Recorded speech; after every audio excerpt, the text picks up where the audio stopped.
Iranians are starting to get back online, many posting for the first time since the war began. Some people are wondering why Iranians were deprived of their basic right to communicate online in the first place. I'm Carolyn Beeler. And I'm Marco Werman. Also today in Ireland, a reckoning over race and violence after the death of a black man.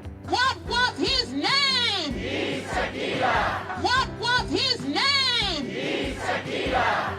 And Samsung employees will get a share of the company's profits from AI. We're on very new pioneering territory here. Plus, a Cuban jazz legend remembers meeting his hero. He looked at me and opened his eyes and opened his mouth like this, say, "What the hell my driver is doing with the trumpet?" Those stories and more are ahead on The World. This is The World. I'm Carolyn Beeler. And I'm Marco Werman. Thank you for being here today. It is being called the longest internet blackout in history. The people of Iran have gone nearly 3 months without access. Now Iranians are getting back online, but it's not exactly an about-face. The government there is reopening the internet slowly in fits and starts. The world's Shirin Jafari has been covering the blackout since it began not long after the start of the war and has been witnessing some change for a little over a day now. Marco, we started noticing people from inside Iran appearing back online yesterday, and there were some conflicting reports about the internet being restored. But towards the end of the day, we saw more and more people get online, and that was an indication to us that something is changing. Since then, we have seen a lot of people who have been cut off from the internet now able to access social media accounts and messaging apps like Instagram, WhatsApp, and Telegram. And this is the first time in 3 months that they are able to message friends and family, post on Instagram, and share their thoughts and experiences. Right. So now that they can finally communicate with the outside world, what are people saying? I should first point out that what we are seeing is not a complete restoration. Restrictions and censorship remain. Let's hear what Amir Rashidi told me. He's a cybersecurity expert. So far, we are seeing around 40% of the normal internet traffic coming out from Iran or going in. And still, people need to use one of those super expensive VPN to bypass the situation and get access to the internet. VPN, virtual private networks that allow people to get around those restrictions. Correct. And Iranians have always needed to use those to be able to access global internet. And as for what I've seen online from Iranians, it's a mix of joy, but also anger and grief. Joy for being reconnected to the outside world, but grief and anger for being disconnected for such a long time. Some people are wondering why Iranians were deprived of their basic right to communicate online in the first place. And now to be grateful that they're back online. One person talked about how everything is much more expensive now compared to before the blackout. And she gave an example that kind of stayed with me, Marco. She said that during the war, some people used Scotch tape on windows to protect them from shattering, when bombs fall. And she said that this ceasefire, we're not sure if it's going to last. So I am not taking down the Scotch tape, she said, because the price of Scotch tape has gone up so much that if the war resumes, then I'm not sure if I can afford to buy it again. So these are some of the comments that I have seen online. Yeah, no doubt people are also careful about not saying or writing certain things that would attract attention. Right. The situation in Iran is very tense, and the government continues to monitor what people say online for sure. So the reason the government in Iran gave for closing down the internet was that this is a wartime situation and it's for national security. Does reopening the internet mean that the threats are over? How are they explaining that? So the threats aren't over, but it seems like the government has realized that cutting off millions of people from the internet is doing a lot of harm, particularly to Iran's economy. Some businesses use online platforms to advertise their products and services, and these businesses rely on communication tools and social media apps and the internet to be able to survive. A lot of them did not survive, and they had to shut down or lay off their employees. Yeah, is it clear who wants the blackout to continue? Some analysts have been pointing out that the internet blackout has become a money-making source for some individuals in Iran, particularly the powerful and well-connected. They sell tools like the VPNs that we talked about before. I asked Doug Maduri if he thinks lifting of the restrictions will be permanent. He's an expert in internet infrastructure at a company called Kentic. It's a network monitoring company. And he said that he's not optimistic. This helps them keep control of the country, and I think they would see open communications as a threat. So I would expect to see some version of this indefinitely while this government is still in power. Yeah, so blackouts when they decide to black things out. Finally, Shirin, we hear that the U.S. and Iran have continued negotiations to get a deal to stop the fighting and open the Strait of Hormuz. Where does that stand? The negotiations have been going on for weeks. They started in Pakistan, but now each side is publicly contradicting each other. Today, the White House said that the reports in Iranian media about a framework of a peace deal is, quote, complete fabrication. And the Iranians have been putting out their own demands. So diplomacy is ongoing, but no final deal has been made. Both sides have also violated the ceasefire as the negotiations were ongoing. On Monday, the U.S. struck southern Iran, targeting boats allegedly attempting to place naval mines in the Strait of Hormuz. The U.S. said this was in self-defense. Iran has also struck American drones and fired at a fighter jet that was in its airspace. So the ceasefire is definitely fragile, and we don't have a deal yet. The world's Shirin Jafari, thank you very much. You're welcome, Marco. Tens of thousands of workers at Samsung Electronics in South Korea will get huge bonuses thanks to AI. Samsung just agreed to a deal that will distribute a percentage of some profits to workers who make computer chips. Joseph Blasi joined me to talk about the implications of that agreement. He's the author of The Citizen's Share, Putting Ownership Back into Democracy. I asked him exactly what Samsung has agreed to do for some employees. They're going to share 10.5% of the operating profit of the company for special bonuses. And that's to attempt to compensate the workers for the implications of AI for the company. Does compensate for the implications of AI mean just share in the windfall that the company is getting, or is there something more to it? There's more to this because this averts a strike. And it's probably one of the first times that we've seen this issue about the impact of AI on workers being involved in a potential labor action in a major global corporation. So we're on new pioneering territory here.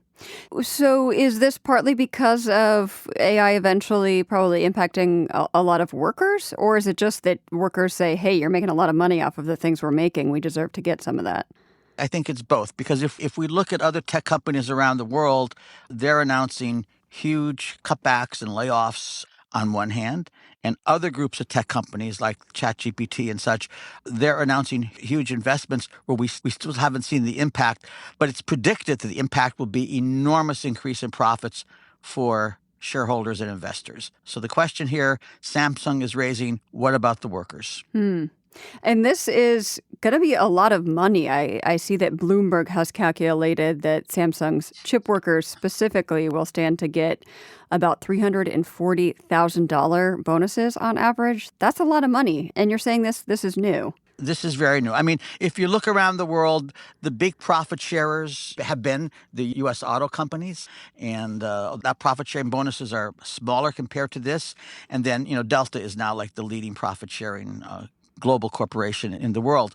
But this is really new. Will other companies do something exactly like this? I'm not sure, but it's the theme that's important, that workers deserve to get compensated for the great wealth that will probably be concentrated in a few that AI will create. Yeah, I was going to ask, AI is going to create this huge amount of money for quite a small group of people. And I'm wondering if this is a model for sharing it with a larger group of people. It sounds like you're saying maybe we don't know yet, but is this something on the industry's mind? Well, we've had leaders of the different AI firms around the world talking about the possibility of a citizens' dividend fund, something like that to compensate workers and citizens. So it's been under general discussion. This is really the first time that I've seen a major global corporation commit to one approach. There could be different approaches here. One approach is to have workers participate in broad-based equity compensation plans so the value of shareholder stock goes up, the worker stock goes up. I think we're going to see some profit-sharing models and some equity compensation models, and we'll have to analyze how they turn out. But that's not what's big about this. What's big about this is going to go now on the board of directors discussion docket for every major tech company in the world. Interesting. I've heard concerns, fears, of what happens as society gets increasingly more stratified into haves and have-nots, driven, in part by this AI boom. Historically, this has not always gone well for those who have a lot. Are those at the top right now concerned about that and thinking about how to reduce the risk of, some sort of upheaval or something like that? As I look around the world, I haven't really seen world leaders, except for Pope Leo, talk about this issue. I think that this issue, oddly enough, is mainly being discussed by worker advocates and by sort of billionaire types in these tech companies who are imagining what the future will look like. We actually need some solid discussion by corporate leaders, and I'd like to see associations of corporate leaders, in Asia, in Africa, in the Middle East, in Europe, and in the Americas have some common discussions about these issues. I'd like to see some informed reports. I think we need to do some case studies. Samsung will be one of the first case studies that you're going to see talked about in the Harvard Business School and the Yale School of Management. It's interesting this windfall is only going to chip makers, not everyone who works at Samsung. It seems like that could be the breeding ground for a lot of discontent among other workers. Absolutely. And look, I did a book called In the Company of Owners about 20 years ago on the 100 companies that founded the internet. And the profit sharing and equity compensation programs in those companies didn't benefit more than 200,000 workers, at the time. So you're right. This is good for a small group of workers. But the question about what about all of the workers in the world, all of the workers in individual countries and regions of the world, the short-term cash profit sharing solution is questionable as a solution for that. Right, because the chip makers are probably not going to be the ones whose jobs are replaced by AI, right? At least not in the near term. Absolutely. So this is a case where we have some time to think about this, but we don't have much happening more than little press bites by famous people.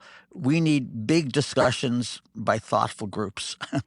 When groups are tackling these issues of how to move forward in this AI world, what are the main questions they should be addressing regarding the workforce? They should be asking who owns the main companies that are going to benefit from AI. How big is their equity ownership base? They're going to find it's very, very, very, very small. They should be looking at the rate of layoffs in the tech firms and the non-tech firms. They should be looking at the rate of job replacement. For many years, economists have said, oh, that's okay. The people who lose their jobs in automobile automation, they'll become, wind power workers. That really didn't work out very well. And the biggest question is whether you can have, democratic republics in the world if you have another huge shot of world concentration of wealth and economic inequality in democratic republics as a result of AI. That's the big question. Joseph Blasi teaches at Rutgers University School of Management and Labor Relations.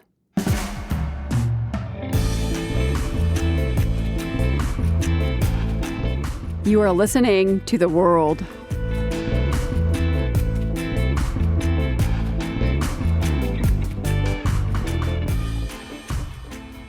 This is The World. I'm Marco Werman. A German court has just delivered a guilty verdict in a big case that's gripped the country. The defendant, Daniela Kleta, was a suspected member of one of the country's most notorious terrorist groups, a far-left terrorist group specifically. Kleta was on the lam for 3 decades, during which time she allegedly committed several robberies. In the courtroom today, supporters cheered when Kleta arrived and booed when the verdict was announced. To better understand how people feel about her and the legacy of her terror group in Germany, we reached out to Hans Jakob Schindler of the Counter-Extremism Project in Berlin. Daniela Klette was a member of what's called the final generation of this terror group called the Red Army faction.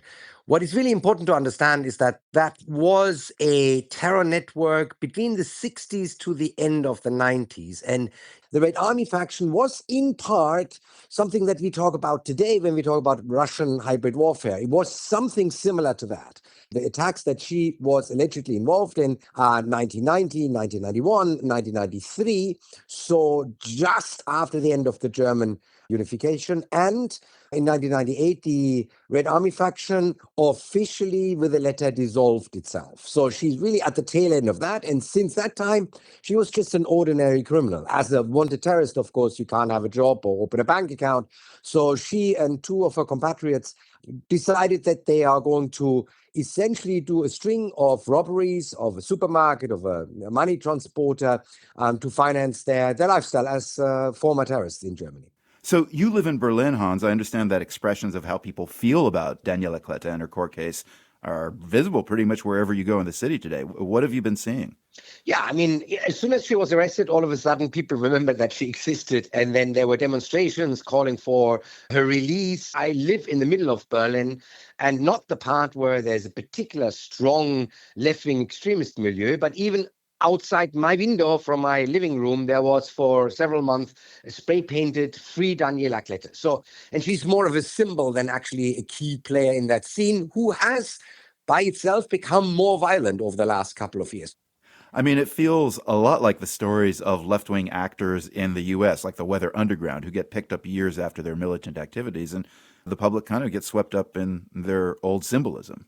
Yes, I mean, the reason why she could live for 30 years in Germany, in Berlin, undetected, really is that there is an absolute code of silence in the left-wing extremist scene, which makes it very much harder to actually penetrate for the police and intelligence services in Germany than any other ones. Islamists, right-wing extremists, there's always a possibility. But they're, despite really harsh factional, sometimes bizarre fighting within the milieu, like the neo-Trotskyists versus the classical Marxists, right? They really do personally hate each other, but they have one thing in common. They will never, ever, ever cooperate or give information on the state. So there was very likely more than one individual in Berlin who knew exactly who that woman was who lived in that house, and that it was Daniela Klette.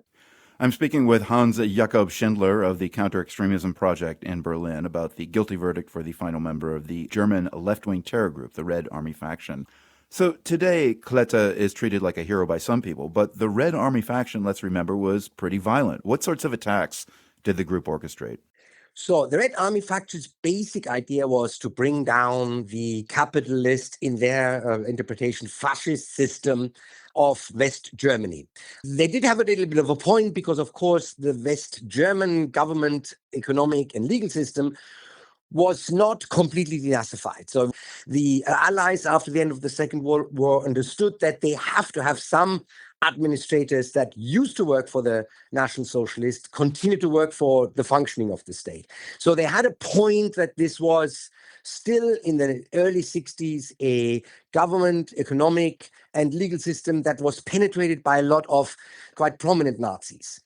However, they took that one step further, and they thought by targeting high-ranking members of the German political scene, of the major German companies, they would be able to bring up a internal revolution in Germany and then bring down the system. That made them so attractive as pawns for the Soviet Union, who essentially saw an opportunity and took it for undermining the stability in the key front state of the Cold War, West Germany.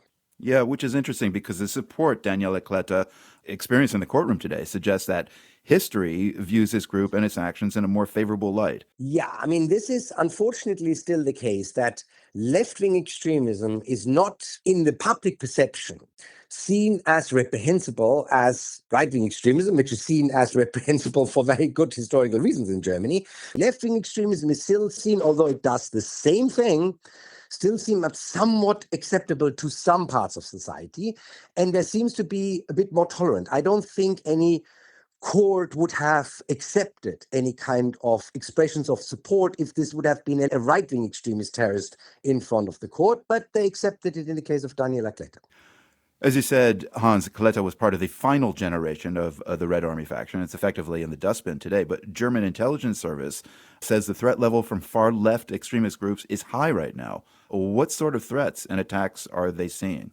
So first of all, we do have a continuous stream of left-wing and extremist violence against key infrastructure. There was attacks on a Tesla factory outside Berlin. There were attacks against Technology Park, essentially trying to attack new industry with the argument that this new industry is essentially destroying the environment. However, you had then a very serious attack against the electricity system in Berlin at the end of last year, beginning of this year, so end of December, beginning of January, where parts of Berlin lost power for about 5 days because they disrupted and destroyed a key power line that was crossing a bridge in Berlin. So that's one part, the large-scale infrastructure attacks.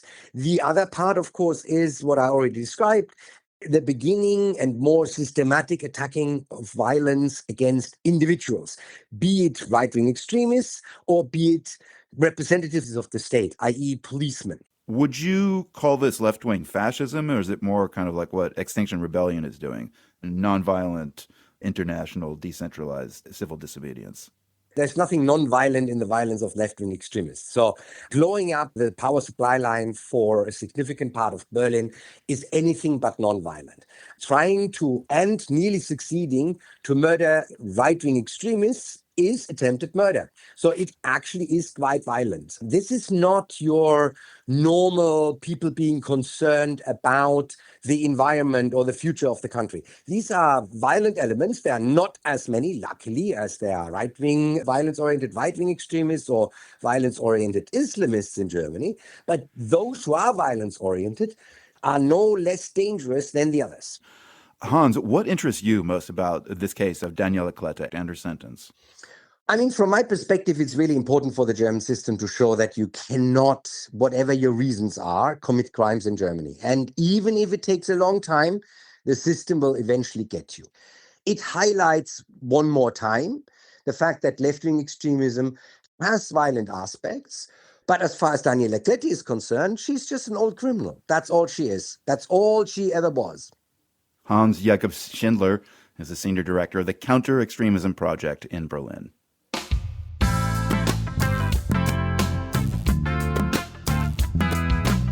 More global stories are coming up. Stick around. You're listening to The World.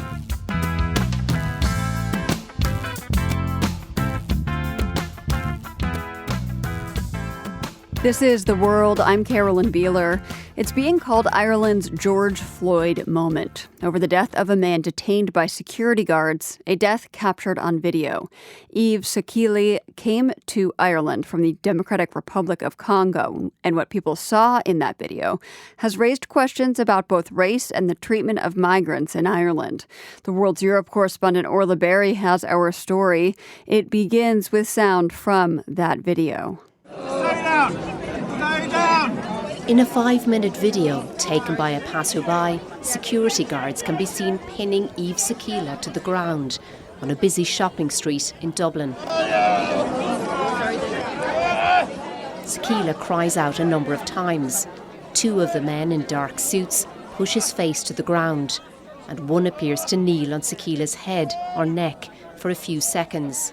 Dozens of people are standing around watching. Near the end of the video, Sakila stops moving. Later that day, he's pronounced dead at a nearby hospital.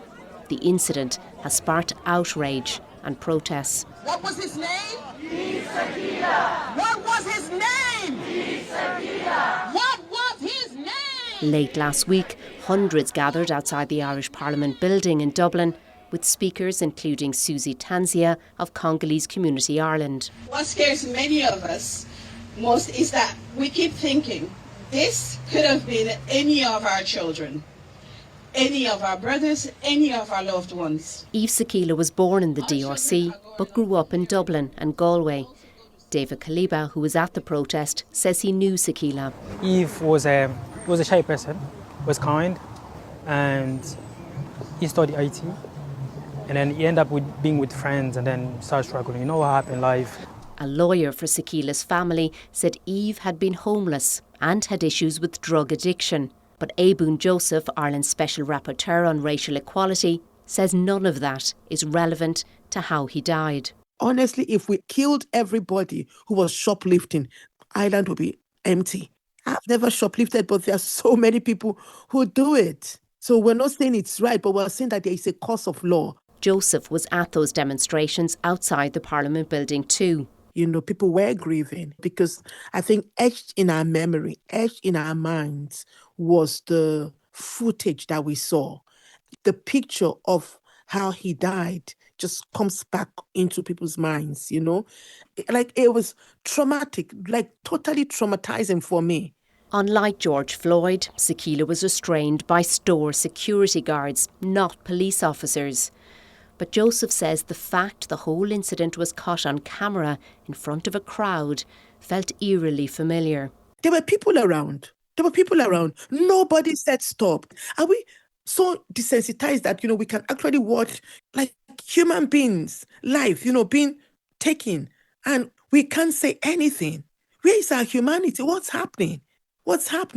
Police say a post-mortem into Sakila's death has proven inconclusive and an investigation is underway. Yemi Adenuga, the first elected black female public representative in Ireland, is calling for an independent investigation. Look, in 2024, there were over 4,800 shoplifting incidents in Ireland. Not one of those people lost their lives before reaching a guarded station. So why did Yves Sakila have to die? It's not that she doesn't trust the police to do a fair investigation, Adenuga says. She just wants a second opinion. And maybe a third one. Racism and anti-migrant rhetoric have become normalised, she says. I ask her how often she experiences racism as a well-known political figure in Ireland. Over and over and over and over and over again. It's become a constant part of my life and the work that I do. And the problem, Adenuga says, goes right to the top of Ireland's political circles. The ones I worry about are the Africans. The ones I worry about are the Africans. That's former Irish Prime Minister Bertie Ahern speaking while out canvassing in Dublin a few weeks ago. He was secretly recorded by a voter whose front door he'd called to. Yeah, I don't agree with you on the Africans. We can't be taking in people from the Congo and all these places. Yeah. I think there's too many of them. Ahern is a member of Fianna Fáil, one of the two parties that make up Ireland's coalition government. A few days later, he retracted his comments and complained he was being recorded without his knowledge. Ireland still stands out in Europe as one of the few countries without a far-right party in Parliament. But migration experts say that doesn't mean anti-immigrant rhetoric isn't gradually becoming part of the mainstream political debate. I think that some of those political parties in the past may have felt that it wasn't acceptable to express some of the anti-migration sentiments that they now seem to be expressing much more clearly. Mary Gilmartin, a professor at Maynooth University, says the anti-immigrant shift happening across Europe is probably influencing Irish lawmakers too.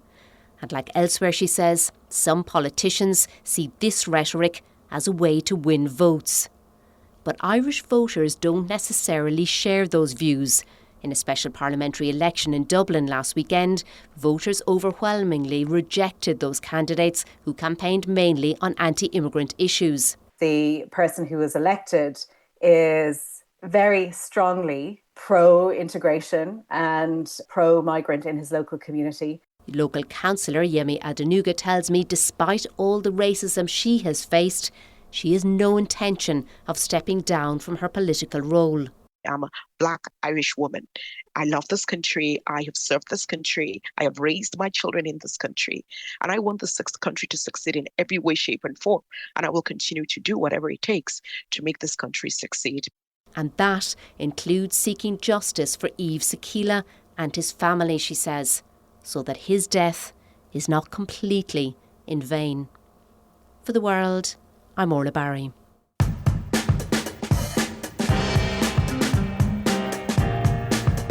And now let's catch you up on a few things you might have missed. We have yet another reason to be concerned about climate change. Turns out it's making bacteria more resistant to antibiotics. That's according to a new study published in The Lancet. Rates of antibiotic-resistant salmonella have gone up since 1940, and researchers have now linked that increase to higher temperatures. The study does say, though, that excessive use of antibiotics is still the main driver of drug resistance in bacteria. 5 men in a group of 7 who went missing last week in Laos have been found. They had ventured into a cave looking for gold and to hunt wildlife. Heavy rains and flooding blocked the way out, trapping them inside. The 5 who were found a week later were alive and mostly healthy, albeit dehydrated. 2 members of the group are still missing. And in Italy, a hotel's refusal to serve tap water made it all the way to the country's highest court. A customer requested tap water with her dinner, but was told that if she wanted water, she'd need to pay €7, a little over $8, for a bottle of mineral water. The woman sued, arguing that access to tap water is a universal human right. The court has dismissed the case, saying Italian law does not require hotels to serve tap water. And those are a few things you might have missed.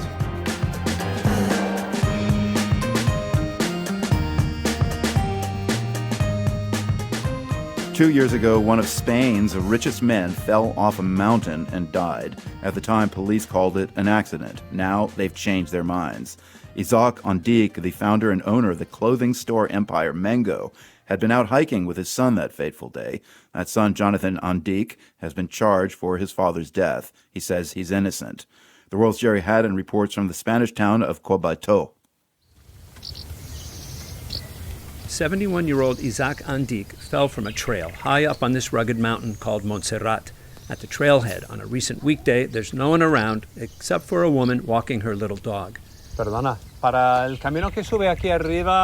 Excuse me, I say, are my regular sneakers good enough to get up the trail? No, que va. Las abuelas lo hacen. Las abuelas lo hacen. She looks at me funny. Of course, she says, grandmothers walk up this path. So do school kids on field trips, it turns out, and tons of tourists. It's an easy, steady climb that eventually levels out. The dirt trail is fairly wide and well-worn, but the sharp drop-off on the downhill side, where Andic the elder fell, it's over 320 feet to the rocks below. Andic's precipitous death in December 2024 shocked the country and the retail world. Andic was an immigrant kid from Turkey who started out selling embroidered shirts in Barcelona. His company Mango now has about 3,000 stores in 120 countries. A success story, but there was tension within the family business. In 2014, Isaac removed his son, Jonathan, from the helm. He proposed putting part of his fortune in a charitable foundation.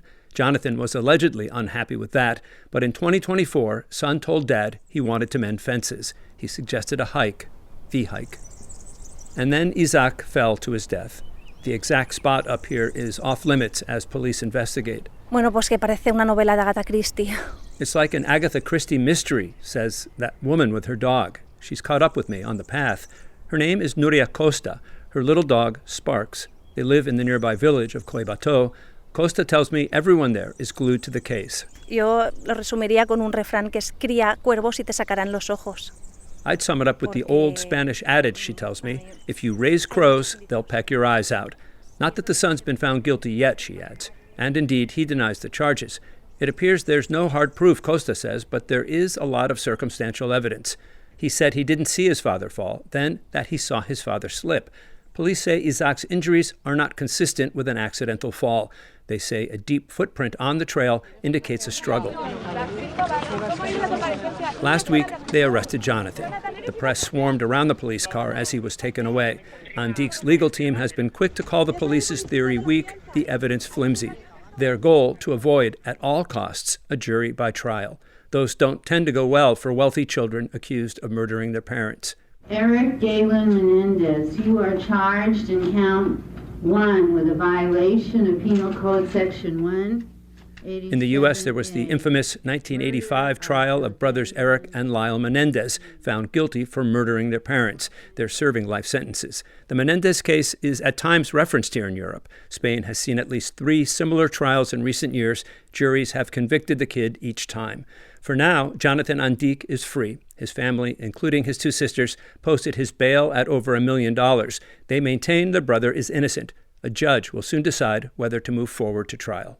For The World, I'm Sherry Haddon, Coimbató, Spain. Bolivians are calling it a bait and switch. They voted President Rodrigo Paz into office last October on the promise of a moderate centrist government. But since then, his agenda and cabinet choices have aligned with more conservative interests. That has left many voters who got Paz elected with no representation in his government. And it has triggered protests that have rocked the capital, La Paz, for a month. Catherine Ledebur directs the policy think tank, the Andean Information Network in Cochabamba, Bolivia. She told me protesters are demanding Paz's resignation. This conflict has continued in the absence of dialogue, leading to food shortages in the city of La Paz, but also human rights violations on the part of the security forces, with rubber pellets, several with bullet wounds, and at least 1 dead, as protests extend throughout the country in rural areas. And these food shortages and higher prices, is that because supplies cannot get into the city, or is it due to other factors? Well, there are several factors. One, there's an ongoing crisis of inflation. At the same time, the scarcity of products because of the blockades have exacerbated the crisis. And then there's also a level of speculation on the part of merchants that are seeking a profit. So it's a complex situation.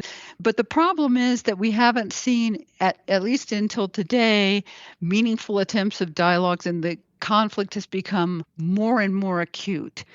You have mentioned that indigenous folks are protesting. Who else is represented in those protest groups?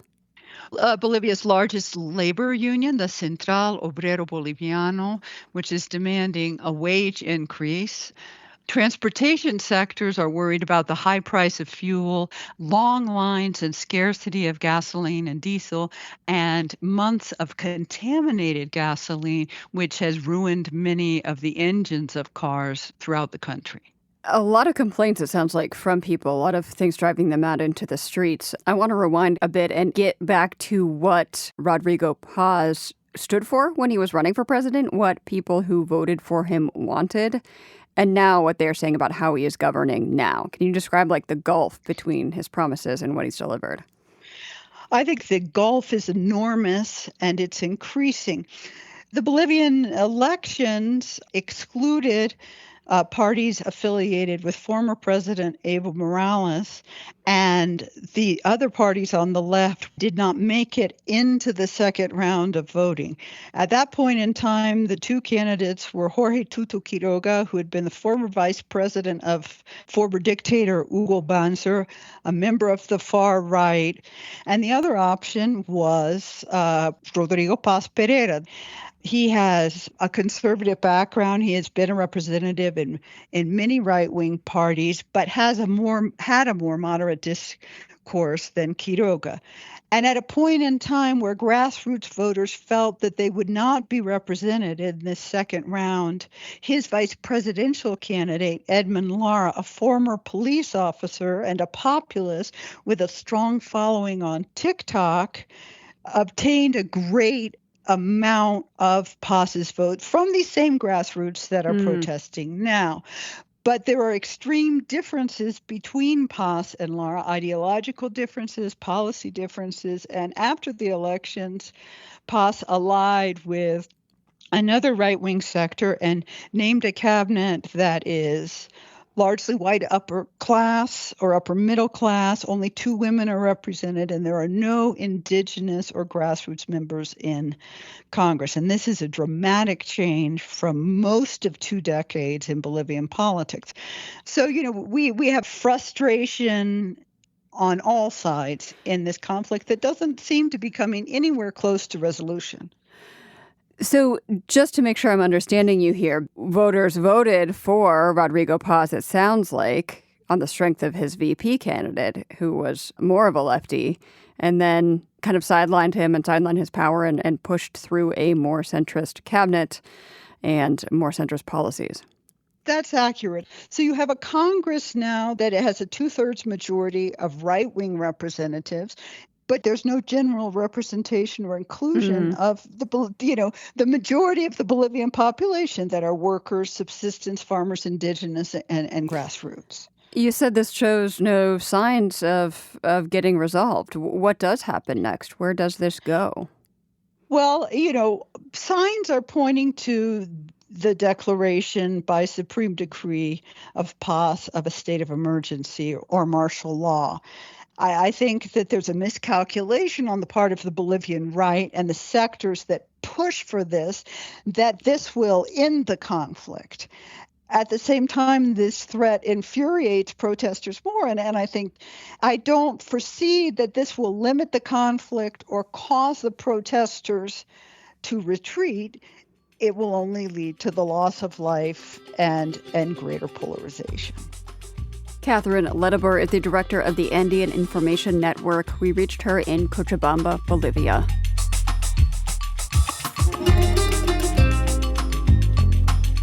You're listening to The World.